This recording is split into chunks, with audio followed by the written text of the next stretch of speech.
Olá, tudo bem? Seja bem-vindo ao canal Viver de Renda. Se inscreva no canal, deixe seu like e compartilhe com os amigos. Nos acompanhe no Instagram Viver de Renda Canal e no nosso novo canal aqui no YouTube, o Café com Ações. Eu sou Cláudio Soleiro, formado em administração, consultor de empresas, investidor na Bolsa desde 2006 e criei o Viver de Renda para compartilhar experiências, ideias, conhecimentos. Aqui a gente não faz nem análise nem recomendação de ações, mas eu procuro desvendar para você o mundo empresarial, trazer 30 anos de experiência, mostrar para vocês como funcionam as empresas, como funcionam os temas relacionados ao mundo corporativo e, deste modo, ajudar você a construir suas estratégias enquanto investidor. Porque quando você está investindo em empresas. Você precisa entendê-las.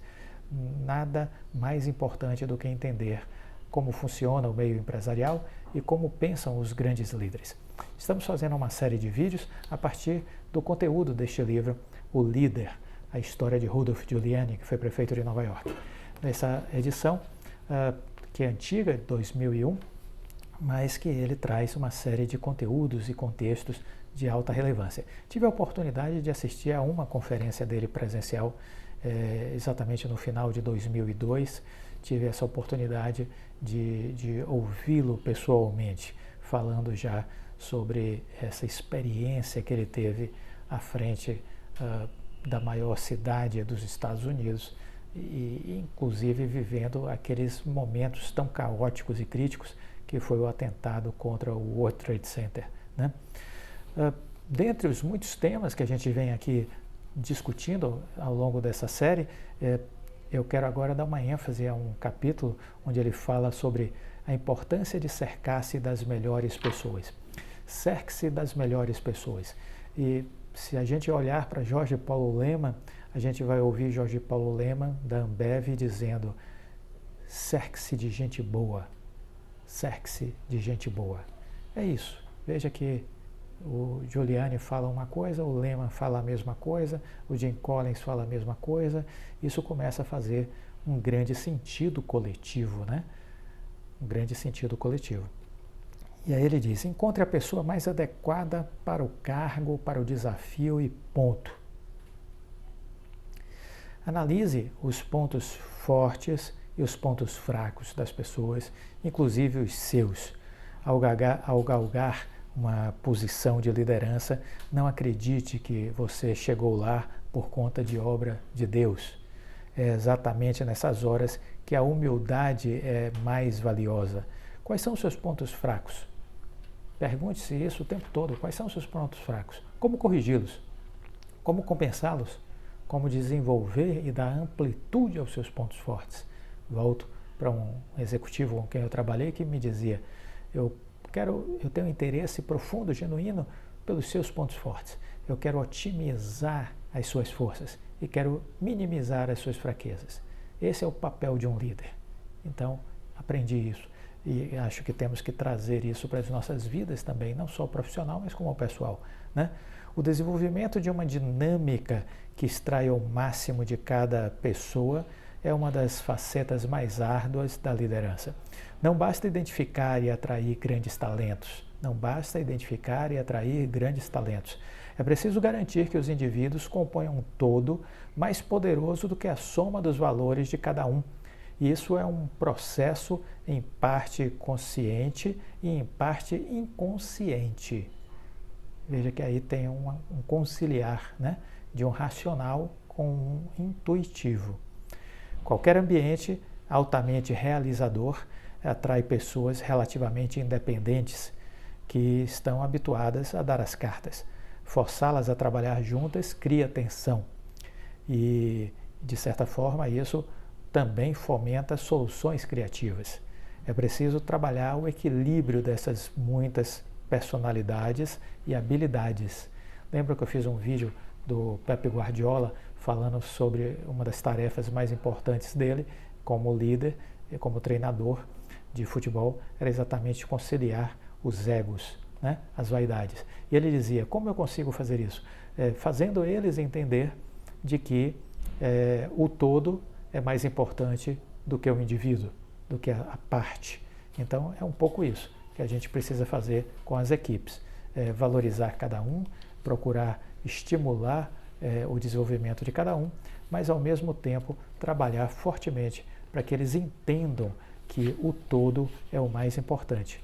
Então, são os resultados coletivos que vão escrever as histórias de sucesso e não apenas decisões voluntariosas, decisões unilaterais, né? Uma das coisas, disse Giuliani, que mais gosto em gestão é a possibilidade de prever com quase certeza as pessoas que se darão bem juntas e aquelas que apenas conviverão no dia a dia. Às vezes, indivíduos muito diferentes compõem equipes harmoniosas, ao passo que outros, com vários pontos em comum, não conseguem ficar na mesma sala durante muito tempo. Embora pareçam muito diferentes, exatamente por causa disso, suas personalidades são maravilhosamente complementares. E isso é um conceito muito básico, que às vezes a gente fica pensando que as melhores equipes são aquelas que as pessoas são muito parecidas. Negativo. É o contrário. Você precisa ter pessoas que se complementem. Esse é o segredo das equipes vencedoras, das equipes que conseguem construir uma harmonia positiva para trabalhar e superar resultados, né? E aí o Giuliani ainda diz assim, os currículos não são tudo, eles não contam toda a história. Os currículos não contam toda a história. A educação é crucial, óbvio. Acho que a leitura e o conhecimento decorrente dos estudos formais são fatores críticos. Não esqueçam disso. O conhecimento e a leitura decorrente dos estudos formais são fatores críticos no processo de desenvolvimento de ideias. Mas isso não significa que alguém que tenha sido matriculado pelos pais numa universidade, especialmente impressionante, seja tão capaz quanto outra pessoa que tenha construído seu conhecimento com base na própria argúcia e experiência de vida, né? O líder, ele deve ter confiança em suas próprias decisões sobre as pessoas. Ele precisa estar consciente de que tomará a decisão certa 8 ou 9 vezes em 10 e está disposto a assumir a responsabilidade por ter errado em algumas poucas ocasiões. Então, o líder jamais acertará sempre, haverá momentos que ele vai errar nas suas análises, nos seus julgamentos, mas ele precisa lidar isso com muita leveza, né? Ele precisa lidar com isso com muita tranquilidade. No mundo perfeito, diz o Giuliani, todos chegam ao trabalho cheios de energia, dispostos a dar o melhor de si, encarando as próprias realizações, buscando a melhor recompensa, mas esse mundo não é perfeito. Então, por mais bem-sucedido que seja o líder em suas contratações, por mais automotivadas que sejam as pessoas, ainda é necessário em alguns momentos, em algumas circunstâncias, atiçar o fogo, ou seja, lançar desafios, estimular as pessoas de diversas maneiras. Eu, particularmente, diz ele, procuro usar todas as possíveis, né? Procuro usar todas as possíveis. A competição contínua é um dos motivos pelos quais alguma rotatividade de pessoal é sempre boa, deixando de lado minhas várias altercações com Bill Bratton. Sem as mudanças no departamento de polícia, não teríamos conseguido reduções de tal magnitude na criminalidade. A substituição de Bratton por Safir, por exemplo, e deste depois por Carrick, induziu cada um deles a mirar o sucesso do antecessor e conceber maneiras para superá-lo. Mesmo depois da posse de Safir, os jornais publicavam artigos sobre a estabilização dos níveis de criminalidade que já teriam atingido o menor patamar possível dentre os 3 comissários de polícia. Rhodes Safir era o mais combativo. Ele lia esses mesmos artigos e experimentava estratégias para reduzir os números ainda mais. Em geral, essa espécie de competição é amistosa e cavalheiresca, mas a vida, por vezes, ela nos leva a rancores, o que nem sempre é negativo, desde que o bem da organização seja prioridade para todas as partes envolvidas. Nesses casos, é preciso estar sempre atento que o líder ele precisa controlar a intensidade da competição na sua empresa, dentro de suas equipes, e sempre direcionar essa competitividade para bons resultados. Então, crie sempre um ambiente em que o pessoal se defronte com desafios frequentes que atendam a 2 objetivos importantes. Primeiro, que sejam criadas oportunidades para o acúmulo de experiência, tanto para os liderados quanto para o líder. Não admira que os indivíduos expostos a desafios e capazes de usar a cabeça para enfrentá-los se mostrem mais eficazes. Alguns gerentes optam por poupar o seu pessoal de todas as pressões do processo decisório, mantendo-os à distância quando se discutem grandes questões e apenas anunciando como se resolverá a situação sem se explicar como a decisão foi tomada. Esses são os mesmos gerentes que depois não entendem porque o pessoal toma decisões erradas ou não reage a situações da mesma maneira como o seu líder. Segundo, é preciso entender que os desafios constantes revigoram a equipe. Muita gente na prefeitura já trabalhara comigo, para mim, ao meu lado e até acima de mim na hierarquia, em várias outras ocasiões. Suas personalidades e suas abordagens ao trabalho eram muito variáveis, mas uma qualidade em comum em todos os executores eficazes era o senso de que seu trabalho não se resumia em uma simples transação de tempo e dinheiro. Os gerentes pediam muito do pessoal, queriam e deviam esperar que o staff se sentisse parte de algo maior do que eles próprios, alguma coisa que valesse a pena, talvez até algo muito mais importante. Acho que um dos elementos do meu cargo como gestor é criar um ambiente de trabalho que seja estimulante, que seja atrativo. A única maneira de atrair pessoas brilhantes e dotadas de iniciativa é exatamente fomentar um contexto que lhes permita brilhar. Aprendi em primeira mão como até o pessoal mais motivado rebelava-se contra um ambiente que os impedisse de demonstrar as mesmas qualidades que justificaram sua contratação. Então veja, lembrando sempre que se você está escolhendo pessoas certas e colocando-as nos lugares certos, provavelmente essas pessoas certas, elas são automotivadas, elas estão dispostas a fazer parte de uma bela história. E aí a gente não pode criar barreiras, criar fatores limitantes, porque se você os contratou com base nesses critérios, essas pessoas estão dispostas a voar e não a ficar em gaiolas. Então jamais queira colocar pessoas diferenciadas em gaiolas, elas jamais vão aceitar isso. Elas estão ali exatamente porque acreditam que podem ajudar a contar uma bela história de superação, uma bela história de inovação, de ruptura, né? Então isso é importante entender.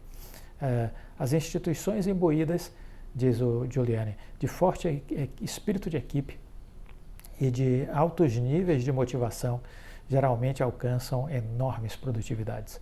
O líder precisa estar atento a algumas armadilhas. Se o pessoal altamente motivado não se defrontar com desafios suficientes, talvez se rendam à autocomplacência ou até mesmo à arrogância, ou seja, o senso deletério de que somos melhores do que você. Quando o desempenho decai e o pessoal relaxa, geralmente não se percebe que não mais se opera nos mesmos níveis de eficiência do passado. Daí a necessidade de induzi-los a dominar novos temas, a escalar novas montanhas. Talvez tudo isso represente um delicado ato de equilíbrio. De um lado, deseja-se que o pessoal perceba que há algo especial em trabalhar nesta empresa, nesta organização. Do outro, pretende-se que não repousem sobre os louros, sobre as vitórias do passado, por terem chegado até aqui. Então, esse vamos dizer assim, é um processo de equilíbrio contínuo que o líder deve se dedicar. E aí a gente lembra um pouco de uns vídeos que eu fiz sobre o Bernardinho, naquele livro Transformando Suor em Ouro, da busca que ele tinha ali, sempre na narrativa dele, de não deixar o time se acomodar, de não deixar as pessoas na zona de conforto. Porque quando as pessoas se acomodam, o declínio começa exatamente a partir daí, né? Então, o Jim Collins também fala sobre isso, né? Sobre os fatores do declínio. É exatamente isso. A arrogância, a prepotência, a soberba, a ideia de que já chegou longe demais, que é melhor do que todos os outros, e aí você começa a relaxar. É nesse momento que você começa a descer a ladeira, porque enquanto você conseguiu escalar o Everest, conseguiu um grande resultado, mas você estagnou, outras pessoas que estão lá embaixo da montanha estão querendo chegar no topo também. E elas todos os dias estarão com aquela velha ambição que você teve no passado, com aquele velho brilho no olhar que você teve um dia. Eles estarão com a faca nos dentes, subindo o morro, subindo a montanha diariamente, dando o seu melhor. E um belo dia, quando você se der conta, aqueles concorrentes que eram tão pequenos, um dia cresceram e chegaram nos mesmos níveis que você está. Surpreso, você não sabe como enfrentá-los mais, você não sabe mais como ser competitivo. E muitas vezes essas histórias nos revelam gigantes que foram no passado, gigantes que não serão no futuro, porque há essa transitoriedade na vida empresarial. Muitas vezes empresas deixam de evoluir e por isso vão ficando para trás. Vão ficando para trás e a gente então percebe que aqueles pequenos empreendedores, aquelas pequenas empresas, aquelas organizações que começaram na garagem, como a Apple, como a Microsoft, de repente um belo dia os rapazes vão amadurecendo e as empresas vão crescendo e ganhando o mercado dos seus antigos competidores, que antes eram os que se destacavam na cena do mundo empresarial. Então jamais se acomode, jamais se acomode. Com essa frase a gente encerra o vídeo. Jamais se acomode. Lembre-se sempre, isso vale para as empresas, isso vale para as pessoas. Nós precisamos estar imbuídos do propósito de todos os dias procurar fazer o nosso melhor. Deste modo a gente não se acomoda, deste modo a gente não fica parado no tempo, deste modo a gente está sempre motivado a ser hoje maior do que foi ontem e se preparando para amanhã ser exatamente mais do que conseguiu ser hoje. Essa inquietude que nos move e nos conduz ao sucesso. Gostou do vídeo? Deixa o like, compartilhe com os amigos. Fique com Deus e até a próxima. Tchau.